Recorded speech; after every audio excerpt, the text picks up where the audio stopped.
Hello students, welcome to our YouTube channel. तो कैसे हो आप सब। तो आज हम क्लास 9th का force and laws of motion को वन शॉट में कवर करेंगे।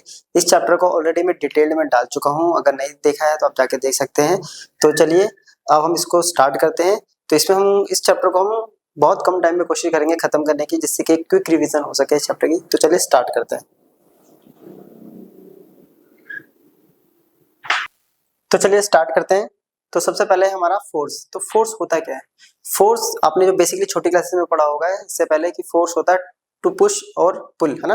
पुश या पुल को हम फोर्स कहते हैं।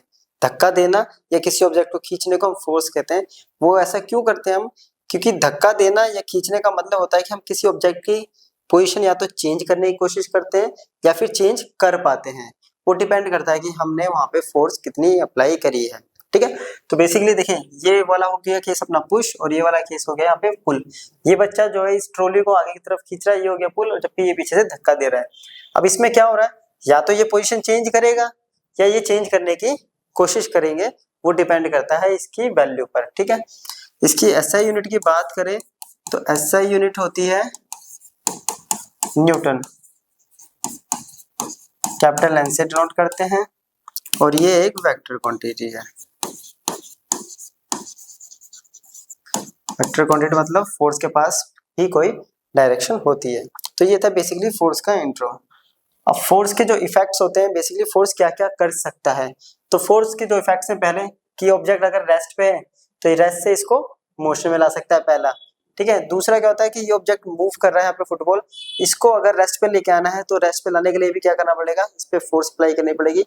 तो पहला इफेक्ट हो गया रेस्ट से मोशन में, दूसरा हो गया मोशन से रेस्ट में। जैसे कि ये नेट यहाँ पे काम कर रहा है इसको रोकने के लिए। फोर्स का तीसरा इफेक्ट है कि फोर्स जो है वो स्पीड चेंज कर सकता है किसी भी ऑब्जेक्ट की। जैसे कि इस पेडल के थ्रू हम क्या कर सकते हैं, स्पीड को इंक्रीज या डिक्रीज कर सकते हैं। तेज तेज पेडल मारेंगे तो ये बाइसिकल जो है वो तेजी से चलेगी, स्लो करेंगे तो बाइसिकल जो है वो स्लो हो जाएगी, या फिर फोर्स भी अप्लाई कर सकते हैं हम यहाँ पे ब्रेक के थ्रू। दूसरा होता है फोर्स जो है वो डायरेक्शन भी चेंज कर सकती है किसी ऑब्जेक्ट की। जैसे कि फॉर एग्जांपल ये सूर्य कुमार यादव है, जो बॉल सामने से आ रही होती है, ये किसी भी डायरेक्शन में इस बॉल को क्या करते हैं, सामने आने वाली बॉल को पीछे की तरफ, है ना, हिट करके पीछे की तरफ मूव कर देते हैं। तो फोर्स से हम क्या कर सकते हैं, डायरेक्शन भी चेंज कर सकते हैं। नेक्स्ट होता है कि फोर्स से हम किसी भी ऑब्जेक्ट की शेप चेंज कर सकते हैं। फॉर एग्जांपल रोटी बनाने के लिए हम क्या करते हैं, पहले एक आटे की बॉल बनाते हैं, देन उसको ये जो बेलन होता है उससे प्रेस करते हैं और वो एक डिस्क शेप में आ जाती है, इस शेप में। तो इससे क्या कर सकते हैं, हम शेप भी चेंज कर सकते हैं। आप स्प्रिंग का एग्जांपल भी ले सकते हैं, रबर बैंड का एग्जांपल भी ले सकते हैं। यहाँ पे हम दोनों ही केसेस में क्या हो रहा है कि हमने फोर्स लगाई, उसकी शेप और साइज चेंज हो गया। ठीक है, फिर आता है फोर्स जो हम यहाँ पे पढ़ रहे हैं वो दो टाइप से होती है, एक होती है बैलेंस फोर्स, दूसरी होती है अनबैलेंस फोर्स। तो बैलेंस फोर्स होती है जब दो फोर्सेस का सम, रिजल्टेंट मतलब होता है सम टोटल, क्या हो जाए, जीरो हो जाए, उसे कहते हैं बैलेंस। जैसे कि यहाँ से अगर 5 न्यूटन लग रही है और यहाँ से 5 न्यूटन लग रही है, तो टोटल फोर्स कितनी हो गई, ये पॉजिटिव 5 और ये नेगेटिव 5, तो ये हो गई 0। अब इस बैलेंस फोर्स की वजह से क्या होगा, ये ऑब्जेक्ट अपनी पोजीशन से डिस्प्लेस नहीं होगा, इट मींस मूव नहीं करेगा, एक ही जगह ये जहां पे था इनिशियली वहीं लास्ट में भी अपनी पोजीशन पे बना रहेगा। तो ऐसे फोर्स को कहते हैं हम बैलेंस फोर्स। वहीं जो दूसरा केस है फोर्स का, वो होता है हमारा अनबैलेंस फोर्स। अनबैलेंस फोर्स में क्या है, ये एक ट्रॉली है, इस ट्रॉली पे देखिए यहाँ पे ये इसको पुश कर रहा है, मान लेते हैं 10 न्यूटन फोर्स से, तो ये इस डायरेक्शन में मूव कर रहा है। ठीक है, तो मूव करने की वजह से यहाँ पे क्या हो रहा है, इसकी जो टोटल फोर्स है कितनी हो गई है, 10 न्यूटन। अब टोटल फोर्स जीरो नहीं है, जीरो नहीं है तो क्या होगा, ये ऑब्जेक्ट अपनी पोजीशन से क्या करेगा, डिस्प्लेस करेगा, यानी मूव करने लग जाएगा। तो इसको हम कहते हैं अनबैलेंस फोर्स। बैलेंस फोर्स में ऑब्जेक्ट मूव नहीं करता, जबकि अनबैलेंस फोर्स में ऑब्जेक्ट मूव करता है। तो इसमें हम टग ऑफ वार का केस भी ले सकते हैं। टग ऑफ वार में वही टीम जीतती है जो रस्से के साथ साथ जो अपोजिशन टीम होती है, जो ओपोनेंट टीम होती है, उसको भी खींच के ले जाती है। इसमें वो खींचती क्यों है, क्योंकि जो एक जिस टीम ने इसको खींचा है अपनी तरफ, विनिंग टीम ने, उसकी फोर्स जो है लूजर टीम से क्या है, ज्यादा होगी। इस वजह से जो नेट फोर्स होगा वो 0 नहीं आया होगा। ठीक है, अब आता है गैलीलियो एक्सपेरिमेंट। तो गैलीलियो सबसे पहले साइंटिस्ट थे जिन्होंने न्यूटन फर्स्ट लॉ से पहले कुछ एक्सप्लेनेशन किया था अपना। एक बहुत फेमस उनका एक्सपेरिमेंट है ये इंक्लाइंड प्लेन एक्सपेरिमेंट।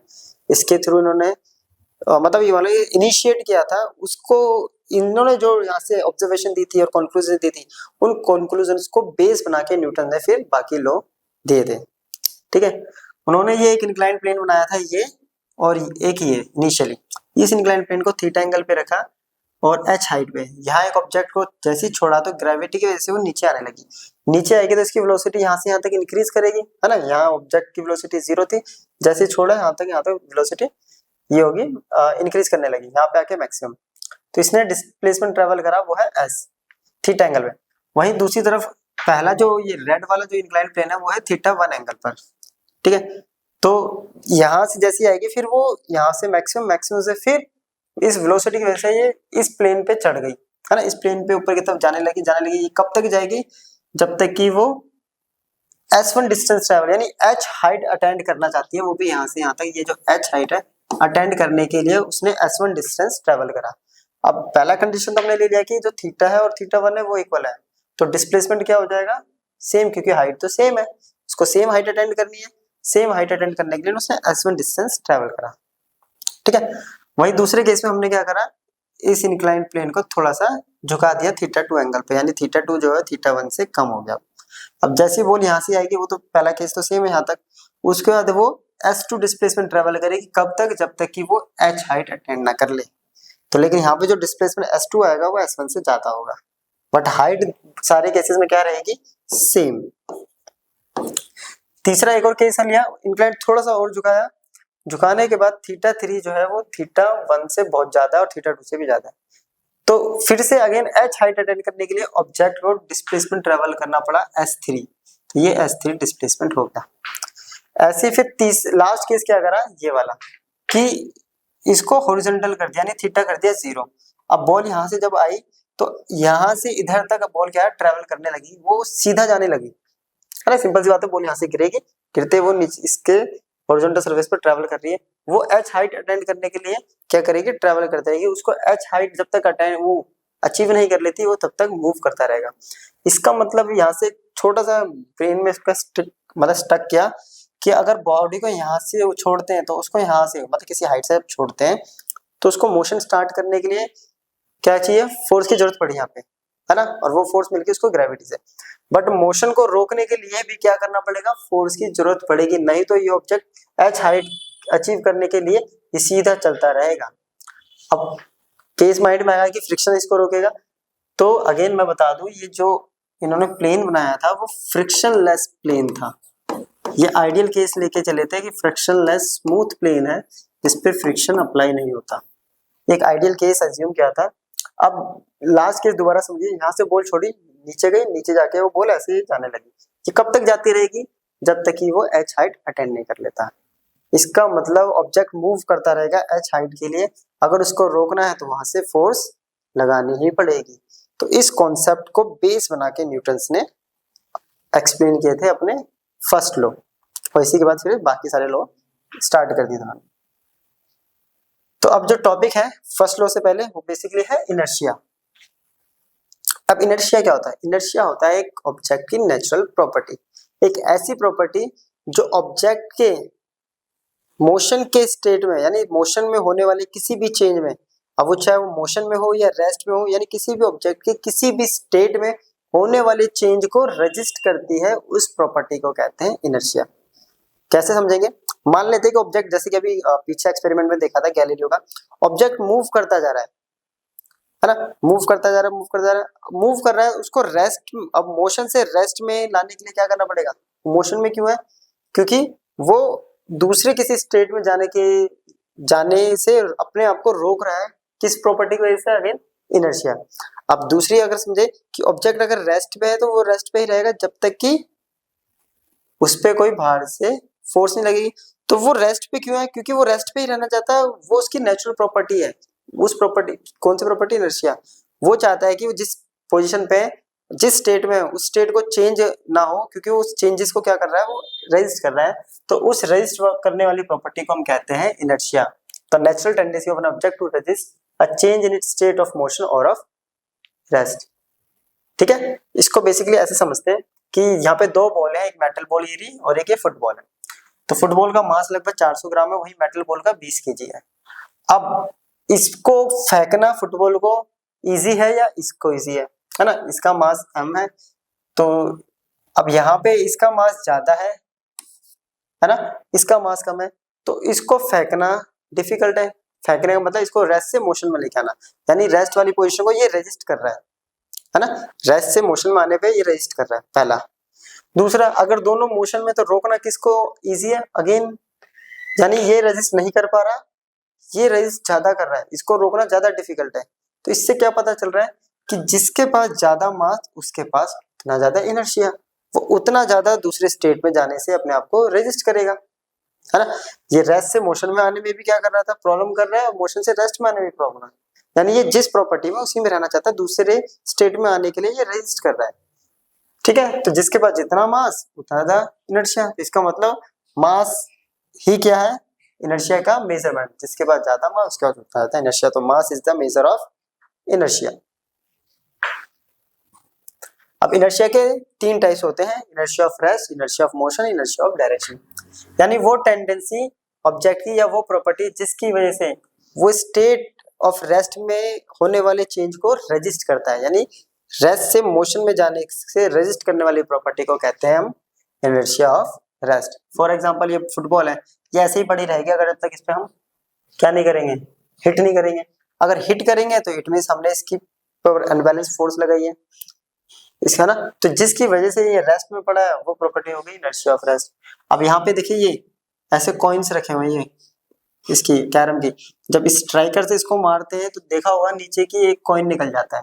ऐसा क्यों हुआ? क्योंकि इसने जब इसको हिट किया तो ये कॉइन मोशन में आ गई, जबकि सारे के सारे किस पे? रेस्ट में होने की वजह से, इनर्शिया ऑफ रेस्ट की वजह से अपनी एक पोजीशन पे ही बने रहेंगे। उसने क्या करा? मोशन को रेजिस्ट किया, राइट?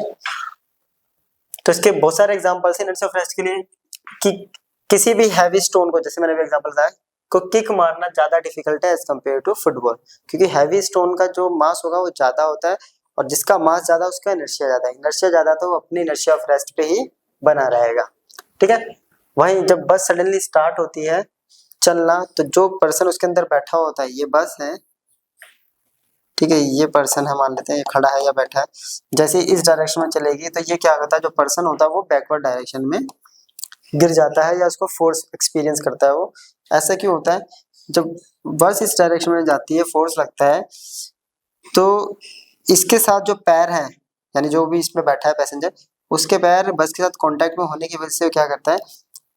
कांटेक्ट में होने की वजह से वो क्या है? वो बस की डायरेक्शन में आगे जाता है। बट इनर्शिया ऑफ रेस्ट की वजह से अपर पार्ट जो रेस्ट पे है वो पीछे की तरफ, उसी जगह पे रहना चाहता है, इसी वजह से वो पीछे की तरफ फोर्स को एक्सपीरियंस करता है। ऐसे बहुत सारे एग्जांपल्स आपको देखने को यहाँ पे मिल जाएंगे। पेड़ हिलाना, दरी को फटकारना, है ना, डस्ट निकालने के लिए, उसमें क्या होता है? हम जैसी फोर्स लगाते हैं, जो रेस्ट वाले पार्टिकल होते हैं वो बाहर आ जाते हैं, ठीक है? पेड़ हिलाते हैं, पेड़ हिलाने की वजह से पत्ते गिर जाते हैं, पत्ते जो रेस्ट पे होते हैं या फ्रूट्स जो रेस्ट पे होता है वो नीचे की तरफ डिटैच होके गिरने लग जाते हैं। दूसरा है इनर्शिया ऑफ मोशन, यानी ऑब्जेक्ट अगर मोशन में है तो मोशन में रहेगा, मोशन में होने वाले चेंजेस से वो रेजिस्ट करेगा। जिस प्रॉपर्टी की वजह से मोशन को रेजिस्ट कर रहा है उसे हम कहते हैं इनर्शिया ऑफ मोशन। यानी ऑब्जेक्ट मोशन में चलता रहेगा, ये रुकेगा ही नहीं, है ना? क्यों? इनर्शिया ऑफ मोशन की वजह से ये कभी भी रुकेगा नहीं। जिस प्रॉपर्टी की वजह से कभी भी अपने स्टेट को चेंज नहीं करना चाहता उसको कहते हैं मोशन, है ना? Inertia of motion. Inertia motion हो गया मोशन के लिए, रेस्ट हो गया रुके हुए ऑब्जेक्ट्स के लिए, ठीक है? अब इसके बहुत सारे एग्जांपल हम ले सकते हैं। अगेन, कि जब मूविंग बस सडनली ब्रेक मारती है तो पैसेंजर आगे की तरफ गिरते हैं। अब उसमें होता क्या है? जो बस है वो आगे की तरफ मूव कर रही है, पैसेंजर भी उसके साथ आगे की तरफ मूव कर रहा है। बस ने ब्रेक मारा, है ना, ब्रेक मारा, बस रुक गई। बस के कांटेक्ट में होते हैं पैसेंजर के पैर, लेग्स, तो उसकी वजह से लेग्स भी क्या हो गए? रेस्ट पे आ गए, बट अपर पार्ट अभी भी क्या है? इनर्शिया ऑफ मोशन की वजह से मोशन में है, तो वो उसी डायरेक्शन में आगे की तरफ भाग रहा होता है जब तक कि वो फोर्स नहीं लगाता आसपास। दूसरा, अगर कोई पर्सन स्पीडिंग ट्रेन या स्पीडिंग व्हीकल से कूदता है, बस से कूदता है, तो उसको आगे की तरफ भागना पड़ता है। अगर वो आगे की तरफ नहीं भागेगा तो वो गिर जाएगा। अब वो आता है कि वो आगे की तरफ क्यों भागता है? क्योंकि दोनों की डायरेक्शन सेम है ना, दोनों की डायरेक्शन सेम है, दोनों इनर्शिया ऑफ मोशन की वजह से एक ही डायरेक्शन में मूव कर रहे हैं। अगर वो आगे की तरफ भागने की जगह डायरेक्ट सीधा कूद जाएगा तो वो क्या करेगा? उसने उस इनर्शिया की प्रॉपर्टी को रेजिस्ट किया। अब रेजिस्ट करने की वजह से वो क्या होगा? वो आगे की तरफ गिर जाएगा। इसलिए उसको स्लो डाउन करने के लिए उसको आगे की तरफ धीरे धीरे धीरे भागते रहना पड़ता है। इसलिए किसी भी मूविंग बस या ट्रेन से कभी भी जंप नहीं करना चाहिए, नहीं तो चोट लगने के चांसेस बहुत ज्यादा होते हैं। क्लियर? अब आता है इनर्शिया ऑफ डायरेक्शन, यानी ऑब्जेक्ट की वो टेंडेंसी कि वो जिस डायरेक्शन में है उसी डायरेक्शन में रहना चाहता है, उस पे होने वाले चेंजेस को वो रेजिस्ट करता है, तो उसे कहते हैं इनर्शिया ऑफ डायरेक्शन। ठीक है, जैसे कि ये बॉल सीधा जा रही थी तो ये सीधा ही जाना चाहती है, बट ये इसको क्या करेगा, फोर्स से किसी भी डायरेक्शन में मूव करा देगा, तो उसे कहते हैं इनर्शिया ऑफ डायरेक्शन। इसके अगर एग्जांपल हम देखें तो पहला एग्जांपल, पहले मैं ये वाला समझाता हूँ। आप लोगों ने ये व्हील देखा होगा किसी भी व्हीकल का, उसके ऊपर ये ऐसे मड गार्ड लगा हुआ होता है। अब ये मड गार्ड क्यों लगाते हैं, क्योंकि यहाँ मान लेते हैं या पानी या कीचड़ बहुत सारा है, वो इसके साथ चिपक के वो टेंजेंशियली ऐसे भागता है, जिसकी वजह से जो इसके आसपास या जो बैठा होगा ऊपर, बैठने वाला भी और जो आसपास से गुजरेगा उसको छींटे लग सकती है, उस चीज से प्रोटेक्ट करने के लिए इसके ऊपर मड गार्ड लगाया जाता है। क्लियर? वैसे ही एग्जांपल है, जब बस या कार आपने देखा होगा, ये बस जो है सीधी जा रही थी और सडनली ऐसे टर्न ले लेती है, तो जो इसमें बैठा है पैसेंजर वो बाहर की तरफ, ऐसा लगेगा कि बाहर की तरफ गिर जाएगा अगर वो वॉल नहीं होगी तो उस चीज से बचने के लिए सीट बेल्ट को बांधने को बोला जाता है। वो क्यों है? क्योंकि इनर्शिया ऑफ डायरेक्शन के अकॉर्डिंग ये स्ट्रेट लाइन में ही मोशन कर रहा था ऑब्जेक्ट, इसके अंदर बैठा पैसेंजर भी और बस भी। बस ने सडनली क्या करा, लेफ्ट टर्न ले लिया, but due to inertia of direction वो अभी भी स्ट्रेट लाइन मोशन में, इसलिए वो बाहर की तरफ गिरता है। क्लियर? अब आता है न्यूटन्स लॉ ऑफ मोशन। क्या कहता है कि एक ऑब्जेक्ट अगर रेस्ट पे है तो वो रेस्ट पे ही रहेगा, स्ट्रेट लाइन में मोशन में है तो मोशन में ही रहेगा, जब तक कि इस पे कोई अनबैलेंस फोर्स नहीं लगाई जाती। इसका मतलब ऑब्जेक्ट रेस्ट पे तो रेस्ट पे रहेगा, जैसे मैंने बताया इनर्शिया ऑफ रेस्ट की वजह से, है ना।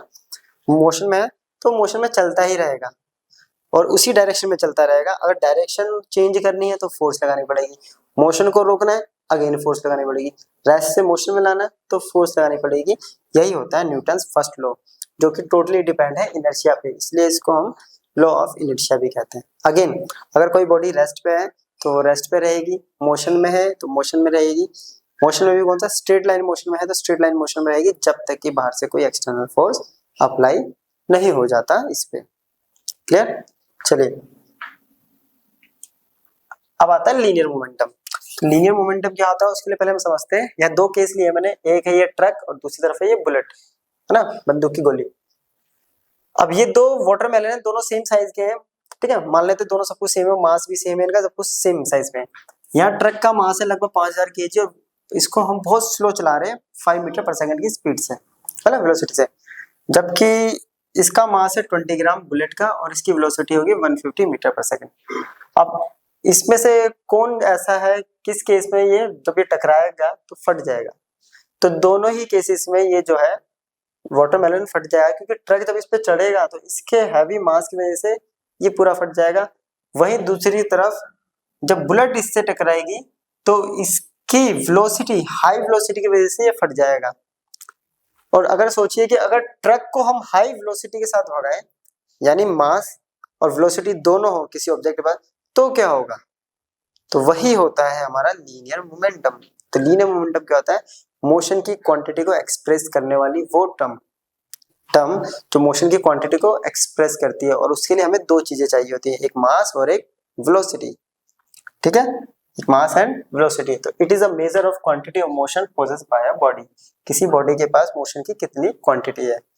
ठीक है, इसकी हेल्प से हम ये देखते हैं कि फोर्स जो लग रही है किसी ऑब्जेक्ट पे उसका इम्पैक्ट कितना है, उसका इम्पैक्ट कितना है, उसका इफेक्ट कितना पड़ा है दूसरी बॉडी पे। जैसे कि अभी पीछे वाटरमेलन का केस था, उसने वाटरमेलन को फोड़ दिया था।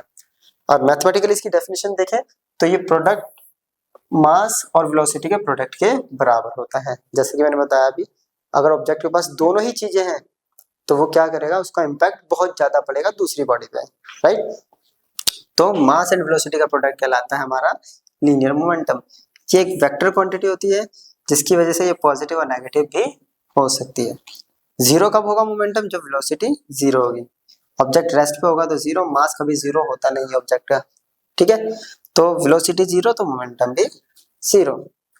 अब इस मोमेंटम पे ही पूरा डिपेंड है न्यूटन सेकंड लॉ, ठीक है। अब न्यूटन सेकंड लॉ कहता है कि the rate of change of linear momentum is directly proportional to the external applied force on the body and this change takes place always in the direction of applied force. यानी किसी object पे अगर हम force लगाएंगे तो force लगाने की वजह से उसके मोमेंटम में चेंज आएगा। जब मोमेंटम में चेंज आएगा तो वो चेंज इन मोमेंटम में कोई टाइम लगेगा ना, मोमेंटम चेंज होने में कुछ टाइम भी लगेगा। तो जो मोमेंटम टाइम के साथ चेंज हो रहा है उसे कहते हैं rate of change of momentum. Clear? तो मोमेंटम में कुछ चेंज आएगा। तो स्टेटमेंट के अकॉर्डिंग कह रहा है कि force applied is directly proportional to change in linear momentum upon में टाइम टेकन। अब इस चीज को ना मैथमेटिकली थोड़ा सा समझते हैं क्या कह रहा है ये। इसने क्या करा, देखो हमने दो ऑब्जेक्ट लिए, ये एक ऑब्जेक्ट लिया मास m, इस पे फोर्स लगाई, u वेलोसिटी से जा रहा था, जैसे ही फोर्स लगाई तो ये फोर्स की डायरेक्शन में मूव करा, है ना, ये फोर्स की डायरेक्शन में यहाँ पे डिस्प्लेस हो गया। डिस्प्लेस हुआ तो इसकी वेलोसिटी चेंज हो जाएगी, फोर्स लगाई तो वेलोसिटी में चेंज होता है, मैंने बताया था, वेलोसिटी में चेंज हुआ v। अब फोर्स क्या है, डायरेक्टली प्रोपोर्शनल है लीनियर मोमेंटम के चेंज के। तो इनिशियल लीनियर मोमेंटम क्या होगा इसका, p1 ले लिया इसको m into you, final linear momentum होगा m इंटू v। अब चेंज इन लीनियर मोमेंटम क्या होगा, फाइनल माइनस इनिशियल, तो p2 माइनस p1, तो mv minus mu, m common ले लिया, v माइनस u यहाँ तक आ गया, ठीक है। अब स्टेटमेंट क्या कह रही है, second law, change in momentum with respect to time, यानी f is directly proportional to p2 minus p1 upon में t। अब p2 माइनस p1 की जो वैल्यू है वो आई है mv minus u, mv minus u by t, directly proportional, sign of proportionality हटता है तो हमेशा एक कांस्टेंट लगता है, ठीक है। और v minus u by T होता है हमारे पास एक्सेलरेशन, हमने पढ़ा है इससे पहले वाले चैप्टर में, v minus u by T, तो v minus u by T बन गया a, k की वैल्यू होती है 1 यूनिट, तो फोर्स का फॉर्मूला बन गया F इक्वल्स टू ma। तो यहाँ से हमारे पास फोर्स का फॉर्मूला, ठीक है। अब फर्स्ट लॉ में क्या होता है, फोर्स की क्वालिटी के बारे में पता चलाता है, यानी फोर्स की क्या क्या प्रॉपर्टी होती है, और सेकंड लॉ से हमें पता चल रहा है फोर्स की क्वांटिटी के बारे में, कितनी फोर्स, इससे कैलकुलेट कर सकते हैं किसी ऑब्जेक्ट पे कितनी फोर्स अप्लाई होती है। क्लियर? अब हम डिफाइन करेंगे 1 न्यूटन को। फोर्स का फॉर्मूला है basically F equals to m mass into acceleration. Definition क्या होगी, m को 1 kg कर देते हैं, एक्सेलरेशन को 1 मीटर पर सेकंड स्क्वायर, तो आ जाएगा 1 न्यूटन। तो 1 newton is the amount of force which produce an acceleration of 1 metre पर second square in a body of 1 kg in its own direction, ठीक है। यानी 1 न्यूटन का मतलब हो गया जब कोई ऑब्जेक्ट जिसका मास 1 kg हो और वो एक्सेलरेट कर रहा है 1 मीटर पर सेकंड स्क्वायर के रेट से, तो इट मींस उसके ऊपर फोर्स अप्लाई की गई है, वो है 1 न्यूटन। अब हम पढ़ते हैं न्यूटन सेकंड लॉ के एप्लीकेशंस, ठीक है। अब एप्लीकेशन अगर समझना है तो अपने पास रिलेशन है, देखिए ये mv minus u by t, यहाँ से अगर देखें तो f is inversely proportional to time. तो इट मींस अगर हम टाइम को क्या करेंगे, इंक्रीज, तो फोर्स क्या होगी, डिक्रीज। टाइम बढ़ाएंगे तो फोर्स यहाँ पे डिक्रीज करेगी, क्योंकि दोनों में इनवर्सली प्रोपोर्शनल का रेशियो है। तो बस सिंपल सी बात है, जहां भी हमने टाइम बढ़ाया वही फोर्स की वैल्यू भी कम हो जाएगी। तो सेम ये देखिए, ये क्रिकेट प्लेयर है, जब फील्डर बॉल को कैच करता है, बॉल यहाँ पर थी, बॉल को कैच करते टाइम अपने हाथों को देखिए नीचे की तरफ लेके जा रहा है, ये देखिए जा रहा है। इससे क्या हुआ, इसने जो टाइम इंटरवल है यहाँ से यहाँ तक में टाइम इंटरवल को बढ़ा दिया, जिसकी वजह से फोर्स डिक्रीज हो जाएगी, और डिक्रीज होने की वजह से चोट नहीं लगेगी। क्लियर? वहीं अब ये एक एथलीट है, ये भाग के जब जंप करते हैं तो यहाँ पे कुशन लगा होता है, नहीं गद्दे लगे होते हैं, गद्दे हो सकता है, ये रेत हो सकता है, ठीक है। अब रेत या गद्दे हो गए, इस पे चोट क्यों लगाया जाता है, अगेन क्योंकि ये जो गद्दा है रेत होती है, ये क्या होती है नीचे की तरफ दब जाती है, दबने की वजह से जो टाइम इंटरवल है वो इंक्रीज हो जाएगा, और फोर्स जो है वो डिक्रीज हो जाएगी, ठीक। वैसे ही सेम है अपने पास, अगर आपको जंप करने को बोला जाए एक हाइट से, ठीक है, ये हाइट बेस हो गया, एक तरफ है अपने पास सैंड का ये ढेर, और दूसरी तरफ ये फ्लैट रोड है। यहाँ से जब जंप करेंगे और यहाँ से जंप करेंगे तो इस केस में चोट ज्यादा लगेगी, इसमें चोट कम लगेगी। क्यों? क्योंकि यहाँ से जब इस पे जंप करेगा तो ये टाइम इंटरवल को इंक्रीज कर देगा, जिसकी वजह से फोर्स डिक्रीज आएगी, जबकि यहाँ से यहाँ तक टाइम इंटरवल क्या होगा, डिक्रीज हो जाएगा, और फोर्स काफी ज्यादा इंक्रीज आएगी, और पैर टूटने के चांसेस होते हैं। सेम आपका ये सीट बेल्ट काम करती है। सीट बेल्ट में क्या होता है, जब सीट बेल्ट लगाते हैं तो कोई फोर्स यानी जब भी कोई एक्सीडेंट होता है या बहुत तेजी से ब्रेक मारते हैं तो ये सीट बेल्ट आगे की तरफ जाती है, सीट बेल्ट के साथ बॉडी ऐसी जाती है और सीट बेल्ट उसको रेजिस्ट करती है। कैसे रेजिस्ट करती है, वो क्या करता है, टाइम इंटरवल को बढ़ा देता है, जिसकी वजह से फोर्स की जो वैल्यू है वो डिक्रीज हो जाती है और चोट कम लगती है यहाँ पे। वही दूसरी तरफ अगर बात करें, देखिए ये होते हैं शॉकर। ये स्प्रिंग जो होती है इनको कहते हैं शॉकर, इनका काम होता है शॉक एब्जॉर्ब करना। इससे क्या होता है, जो भी यहाँ पे बैठा होगा, है ना, जो भी यहाँ बैठा होगा, जब भी कोई इरेगुलर रोड आएगा, जहाँ टूटा फूटा रोड होगा, तो ये शॉकर नीचे की तरफ दब जाते हैं, जिससे कि क्या होता है, टाइम इंटरवल अगेन बढ़ जाता है और फोर्स की वैल्यू कम हो जाती है, जिसकी वजह से बैठने वाले की कमर में, पीठ में और बैक बोन पे चोट नहीं आती, वो इजीली निकल जाता है। सेम शॉकर इसके अंदर भी होते हैं, यहाँ पे इसके अंदर भी शॉकर्स होते हैं, ये जो सिलेंड्रिकल मैकेनिज्म होता है इसके अंदर भी, ठीक है। तो इनका काम होता है शॉक अब्जॉर्ब करना। तो जो भी जहां भी हमें फोर्स की वैल्यू कम करनी है, वहां किसी भी तरह से हमें टाइम इंटरवल को क्या करना पड़ेगा, बढ़ाना पड़ेगा, और टाइम इंटरवल को बढ़ाते ही फोर्स की वैल्यू कम हो जाएगी। सेम हम पैकिंग करते टाइम शीशे के जो ऑब्जेक्ट्स होते हैं, जैसे शीशे के ग्लासेस होते हैं और कप्स होते हैं, उनको जब पैक किया जाता है उसके बीच में सूखी घास, थर्मोकोल, है ना, बहुत सारे पेपर्स इस टाइप से रखा जाता है। उसका मेन काम वही होता है टाइम इंटरवल को बढ़ाना, क्योंकि ट्रांसपोर्टेशन में बहुत सारी सिचुएशन आएंगी, रोड खराब हो सकता है, कुछ भी हो सकता है। अब ट्रांसपोर्टेशन में जब एक दूसरे से टकराएंगे तो टाइम इंटरवल बढ़ जाएगा, तो चोट उनमें आपस में कम लगेगी, जिसकी वजह से वो टूटेंगे नहीं। तो ये सारे एप्लीकेशन हो गए हमारे सेकंड लॉ के, क्लियर। चलिए अब आता है कि न्यूटन सेकंड लॉ जो है वो उसको रियल लॉ ऑफ मोशन क्यों कहा जाता है, तो जरा इसे समझते हैं, ठीक है।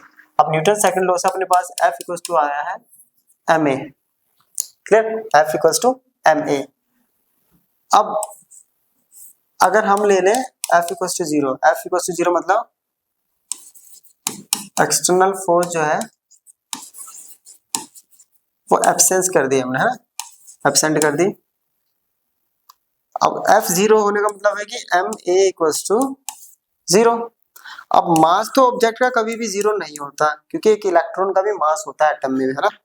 तो एक्सेलरेशन 0 हो सकता है। अब एक्सेलरेशन 0 करने के दो केसेस होते हैं अपने पास। फर्स्ट, या तो ऑब्जेक्ट रेस्ट पे हो या v इक्वल्स टू u पे हो। v इक्वल्स टू u का मतलब होता है यूनिफॉर्म मोशन। इन दोनों केसेस में ही एक्सेलरेशन 0 हो सकता है। अब देखिए, अगर ऑब्जेक्ट रेस्ट पे है तो वो रेस्ट पे ही रहेगा, यूनिफॉर्म मोशन में है तो उसी मोशन में रहेगा अनटिल एंड अनलेस, जब तक कि एक्सटर्नल फोर्स नहीं लगेगा। यानी अगर एक्सटर्नल फोर्स हटा दे तो ऑब्जेक्ट रेस्ट पे है तो रेस्ट पे रहेगा, यूनिफॉर्म मोशन में है तो यूनिफॉर्म मोशन में रहेगा। तो इसका मतलब सेकंड लॉ जो है वो फर्स्ट लॉ को भी एक्सप्लेन कर सकता है। तो it means second law contained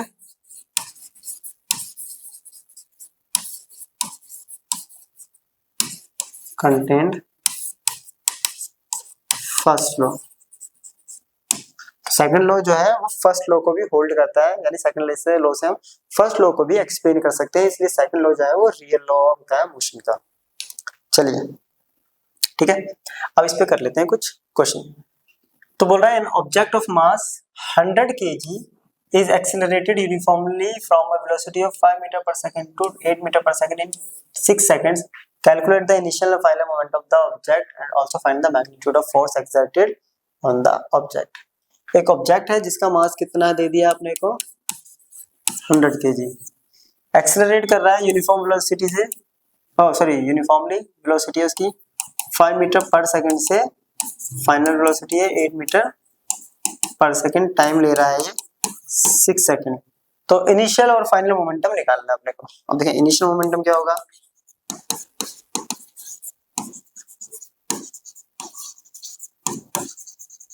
initial momentum ले लेते हैं हम p1। तो क्या होता है, मास इनटू इनिशियल वेलोसिटी। मास है 100, इनिशियल वेलोसिटी है 5, तो ये आ गया 500 kg मीटर पर सेकंड। ठीक है, ऐसे हम निकाल लेते हैं फाइनल, इसको हम P2 से डिवाइड करते हैं, मास इनटू फाइनल वेलोसिटी।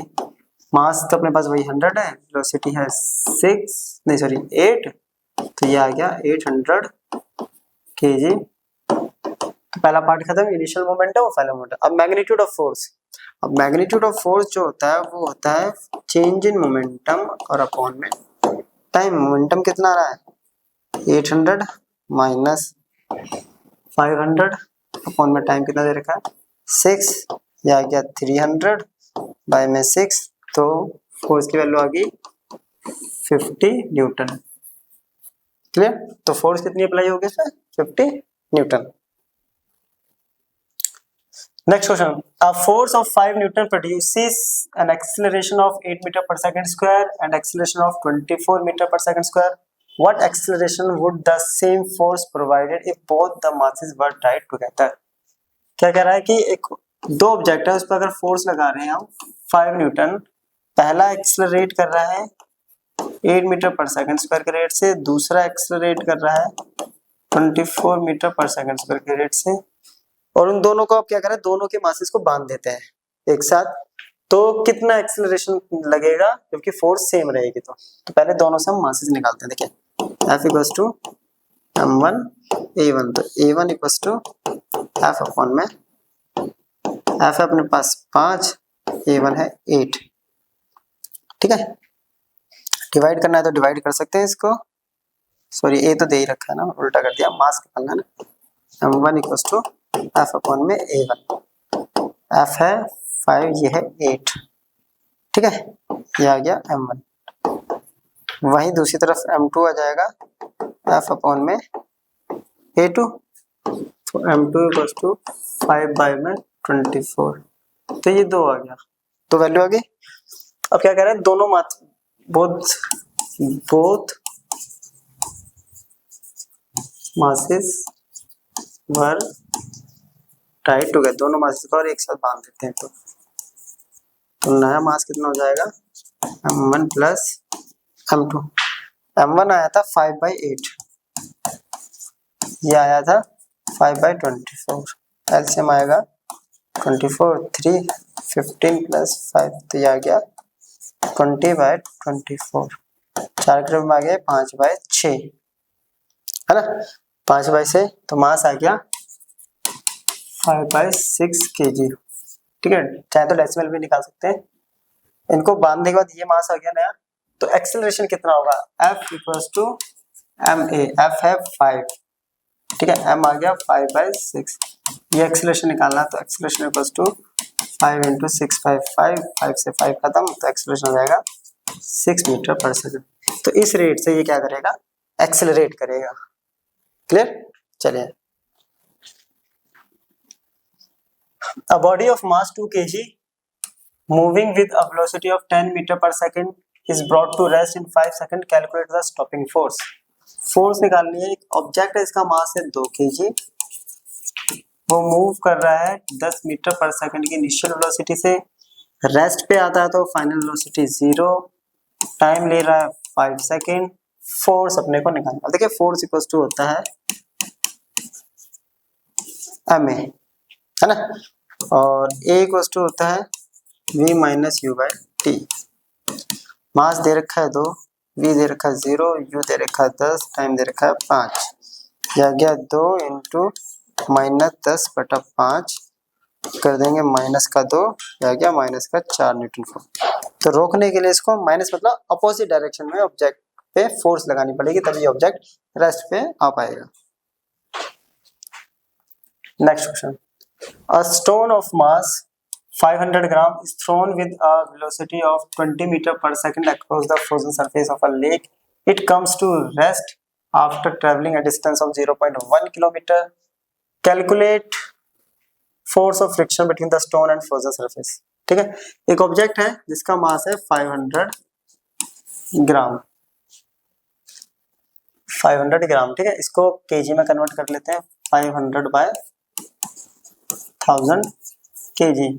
वो मूव कर रहा है किसी वेलोसिटी 20 मीटर पर सेकंड से किसी जमी हुई लेक पे, यानी बर्फ के सरफेस जमा हुआ है लेक पे, उसके ऊपर वो रेस्ट पे आता है, तो v इक्वल्स टू 0, जबकि वो डिस्टेंस ट्रेवल कर रहा है 0.1 किलोमीटर। मीटर में कन्वर्ट करेंगे तो ये हो जाएगा, पॉइंट हटाएंगे तो 1/10 इंटू 1000 तो 100 मीटर के बाद वो रेस्ट पे आ जाता है। तो फोर्स ऑफ फ्रिक्शन हमें यहाँ पे निकालनी है, ठीक है। चलिए अब देखिए F इक्वल टू अपने पास होता है ma, मास अपने पास है a नहीं दे रखा, a निकालेंगे इस डाटा से। देखिए इस डाटा के अकॉर्डिंग a कैसे निकलेगा, v square minus u square equal to 2as, ठीक है। इससे पहले चैप्टर में क्या हुआ हमने, v 0 है, u 20 है, 2 इंटू a इंटू एस कितना है 100 दे रखा है, ठीक है।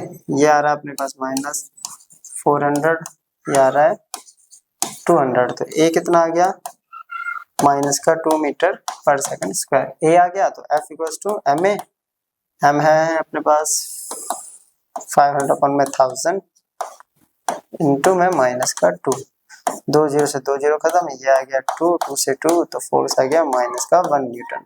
तो 1 न्यूटन यहाँ पे फोर्स अप्लाई हो जाएगी। क्लियर।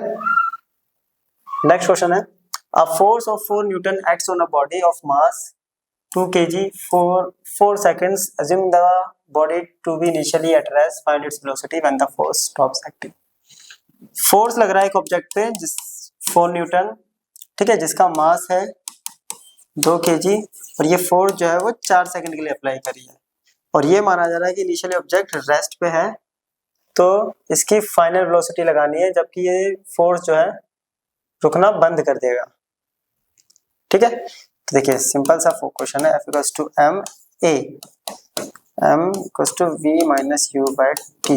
अपने को ये v निकालना है, F दे रखा है 4, m 2, v नहीं पता है, u 0 और टाइम 4, ठीक है। ये तरह के डिवाइड, ये तरह के मल्टीप्लाई, तो यहाँ बच गया v। तो v इक्वल्स टू 4 इंटू 4/2, तो वेलोसिटी आ गई 8 मीटर पर सेकंड। तो इतनी वेलोसिटी इसके पास आएगी। नेक्स्ट टॉपिक है अपना Newton's third law of motion. सबसे इजी लॉ है ये कहता है to every action there is always an equal and opposite reaction. It means हर एक्शन फोर्स का एक इक्वल और ऑपोजिट रिएक्शन जरूर होता है। मतलब अगर हम किसी ऑब्जेक्ट पे फोर्स लगाएंगे तो वो ऑब्जेक्ट भी बदले में हमारे ऊपर फोर्स लगाएगा, ठीक है। जब हम किसी चीज को हिट करते हैं पंच से तो ऐसा नहीं कि उसी को चोट लगती है, हमारे हाथ में भी लगती है सेम अमाउंट में, ठीक है। तो इसी को कहते हैं न्यूटन्स थर्ड लॉ। तो इसके अकॉर्डिंग देखिए यहाँ पे 2 स्प्रिंग बैलेंस को यहाँ पे कनेक्ट किया है और इसको फोर्स से खींचा जा रहा है। अगर ध्यान से देखा जाए तो ये जो है डिस्प्लेस हुआ, देखिए 1 2 3 4 5 6 7, यहाँ से ये 7 पोजीशन तक डिस्प्लेस हुआ है, जबकि फोर्स किस डायरेक्शन में लग रही थी, इसने इधर लगाया, तो बदले में रिएक्शन देखिए इसमें भी हुआ है। 1 2 3 4 5 6 7 पॉइंट तक ये भी डिस्प्लेस हुआ है। इसी को कहते हैं एक्शन और रिएक्शन। इट मींस अगर एक्शन होगा तो इक्वल्स टू रिएक्शन भी होगा और ऑपोजिट डायरेक्शन, नेगेटिव साइन यहाँ बताता है ऑपोजिट डायरेक्शन में। अगर एक ऑब्जेक्ट ये है, ये दोनों टकरा रहे हैं, है ना, ऑब्जेक्ट 1 है ऑब्जेक्ट 2 है, तो 1 पे अगर फोर्स लग रही है 2 की वजह से तो बदले में 2 पे भी फोर्स लगेगी 1 की वजह से, जिसकी वजह से जो F12 है वो इक्वल होगा F21 के, लेकिन minus, minus means opposite direction, opposite direction. Clear. चलिए अब कर लेते हैं कुछ इसके एग्जांपल्स। तो बेसिकली इसके बहुत जितने भी एग्जांपल है वो एक्शन और रिएक्शन पे है। कैसे, जब हम किसी बुलेट गन से बुलेट को फायर करते हैं तो बुलेट देखिए इस डायरेक्शन में, है ना, ऑब्जेक्ट पे इस डायरेक्शन में फोर्स लगता है, यानी एक्शन फोर्स ये होगी। बदले में जो गन होती है वो बैकवर्ड डायरेक्शन में रिकॉइल करती है, यानी एक फोर्स इस पे भी लगती है ऑपोजिट डायरेक्शन, यानी जैसी गन ऐसे फायर करेंगे बुलेट आगे की तरफ जाएगी, तो आगे की तरफ जाती है तो उसके एक्शन की वजह से पीछे की तरफ उस गन में एक रिएक्शन फोर्स लगती है जिसकी वजह से झटका लगता है। जिस वेलोसिटी से वो बैकवर्ड डायरेक्शन में मूव होती है उस वेलोसिटी को कहते हैं हम रिकॉइल वेलोसिटी, और इस फिनोमेना को कहते हैं रिकॉइलिंग ऑफ गन। ये आपको मूवीज में देखने को मिल जाए, ठीक है। नेक्स्ट है मैन एंड बोट। अब ये देखिए ये बोट है, इसमें से ये आदमी देखिए आगे की तरफ जा रहा है। जब आगे की तरफ जा रहा है तो यहाँ पे देखिए ये एक्शन फोर्स लग रही है ना, जंप कर रहा है। जब ये आगे की तरफ जंप करता है तो इसके पीछे वाले पैर की वजह से इस पे एक रिएक्शन फोर्स लगती है, जिसकी वजह से ये बोट पीछे की तरफ सरक जाती है। अगर कैलकुलेटेड फोर्स नहीं लगाई तो जो ये पर्सन जो कूद रहा है वो यही बीच में कहीं गिर सकता है। ठीक है, सेम होता है जब वॉक करते हैं। जब हम वॉक करते हैं तो अपने पीछे वाले पैर से बैकवर्ड डायरेक्शन में ग्राउंड पे एक एक्शन फोर्स लगाते हैं, और बदले में ग्राउंड हमारे आगे की तरफ हमें धकेलता है, यानी रिएक्शन फोर्स लगाता है, जिसकी वजह से हम इजिली वॉक कर पाते हैं। तो वॉक करने में भी एक्शन और रिएक्शन फोर्स लगती है। वही मैंने दो एग्जांपल और लिए। स्विमिंग, जब कोई स्विमर स्विम करता है तो वो अपने हाथ से एक्शन फोर्स लगाता है पानी को पीछे की तरफ धकेलने में, है ना। तो उस एक्शन फोर्स का एक रिएक्शन फोर्स वाटर लगाता है, उस स्विमर को आगे की तरफ पुश करता है, जिसकी वजह से ही वो स्विम कर पाता है। सेम है रॉकेट प्रोपल्सन। रॉकेट जो होता है तो इससे देखिए नंबर ऑफ गैसेस निकलती हैं, ये जितनी भी गैसेस निकलती हैं तो ये हो गया अपना एक्शन। बदले में ये गैसेस जो है ये एक लगाएगी रिएक्शन, और इस रिएक्शन की वजह से ही ये ऊपर की तरफ लिफ्ट हो पाता है और इजीली मूव कर पाता है। सेम होता है आपका दिवाली वाले रॉकेट भी इसी फिनोमेना पे वर्क करते हैं, उसमें भी यही फिनोमेना होता है। या आप किसी रबड़ वाली पाइप में पानी चलाइए, टैप को ऑन कर दिए, पाइप में कनेक्ट करके, पाइप को टैप में कनेक्ट करके उसमें से वाटर फ्लो कराइए स्पीड में, और जमीन में पटक देंगे तो देखने को आपको मिलेगा कि जो पाइप है वो धीरे धीरे मूव करती है। उसका रीजन होता है कि जब पानी बाहर निकलता है तो वो एक्शन फोर्स लगाता है ग्राउंड में, बदले में ग्राउंड उस पर रिएक्शन फोर्स लगाती है, जिसकी वजह से वो मूव करता रहता है। लेकिन ये तभी पॉसिबल होगा जब पानी बहुत तेजी से निकल रहा होगा। सेम आपको देखने को मिल जाएगा जो फायर ब्रिगेड वाले होते हैं, जब वो कहीं भी आग बुझाते हैं तो उस पाइप को 3 से 4 वो फायर ऑफिसर पकड़ते हैं। उसका रीजन ये है कि पानी का जो प्रेशर होता है बहुत तेजी से होता है, तो एक्शन फोर्स बहुत ज्यादा तेजी से है। जब वो टकराएगी किसी बिल्डिंग से या वॉल से तो रिएक्शन फोर्स भी आएगी, उस रिएक्शन फोर्स की वजह से वो अगर एक पर्सन उसको यानी एक ऑफिसर उसको पकड़ेगा तो वो मूव हो सकता है, इसलिए वो 3 से 4 मिलके उसको पकड़ते हैं। क्लियर? तो ये था हमारा chapter forces and laws of motion, ये कंप्लीट हो गया है। ठीक है, तो क्विक रिवीजन के लिए आप इसको कर सकते हैं। तो चलिए अब मिलते हैं फिर किसी नए चैप्टर के साथ, तब तक के लिए